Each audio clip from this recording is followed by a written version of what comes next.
Naam, gavana wa kaunti ya Trans Nzoia George Natembeya amefikishwa katika mahakama ya Milimani kwa tuhuma za ufisadi na matumizi mabovu ya fedha za kaunti kwa kiwango cha zaidi ya shilingi bilioni 1.4. Natembeya alikamatwa hapo jana na maafisa wa tume ya maadili na kukabiliana na ufisadi EACC pamoja na idara ya upelelezi wa jinai DCI. Tume ya EACC inachunguza matumizi mabovu ya fedha katika miradi mitatu mikuu ya serikali ya kaunti iliyoanzishwa kati ya mwaka 2022 hadi mwaka 2025. Maafisa wanne wa kaunti ya Trans Nzoia pia wanachunguzwa kwa kuhusika na tuhuma hizo. Tutazame picha za moja kwa moja kutoka mahakama ya Milimani, mtazamaji, panapoendelea kesi hiyo hapo, na tunafahamu kwamba kunao upande wa mashtaka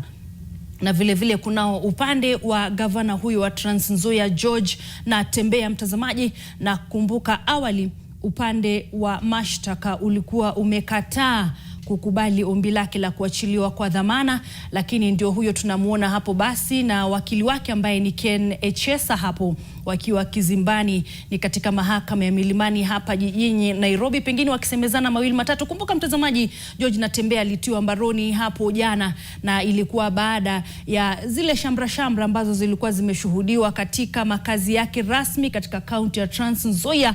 ambapo makachero wa tume ya EACC walivamia makazi yake pale kabla ya wakazi kuzua vurugu wakisisitiza kwamba hawangetaka gavana wao kutiwa mbaroni, lakini baadaye tuliona kwamba gavana huyo ambaye alikuwa humu jijini Nairobi akatiwa mbaroni baada ya kuhojiwa pale katika tume ya EACC, na vile vile kunazo tuhuma ambazo wanakabiliwa nazo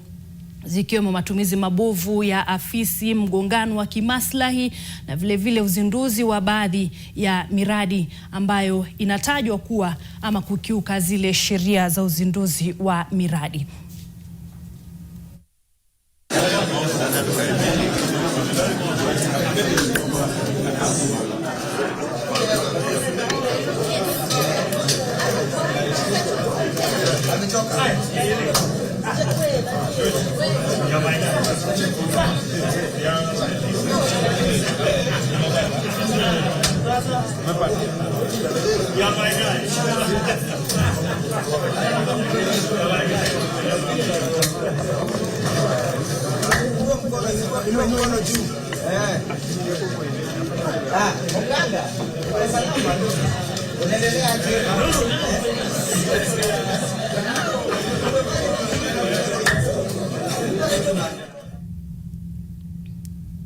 Naam, ndio hivyo basi mpenzi mtazamaji, tutakuwa tunakuletea kina cha taarifa hizi kwenye taarifa zetu zijazo, lakini unavyoona hapo nilivyokueleza ni katika mahakama tumemuona hapo gavana Natembeya akiwekwa pingu, na ni ishara kwamba huenda atakuwa tena ataendelea kuzuiliwa na makachero ama na idara ya polisi. Kumbuka awali upande wake ama mawakili wake walikuwa wanataka sana achilio kwa dhamana, lakini upande wa mashtaka umesisitiza kwamba wako na msingi wa kutosha kwamba gavana huyo aendelee kuzuiliwa, akisisitiza kwamba kuna uharibifu mkubwa ambao ulitekelezwa hususan maeneo yale ya Trans Nzoia. Lakini vile vile kumbuka gavana huyo amekuwa mstari wa mbele upande wa upinzani wakishikilia kwamba ni maonevu tu ambaye anatoka upande wa serikali. Hivyo basi mtazamaji, tutakuwa tunapata kina cha taarifa hiyo kwenye taarifa zetu za mwendo wa saa 1 na vile vile mwendo wa saa 3.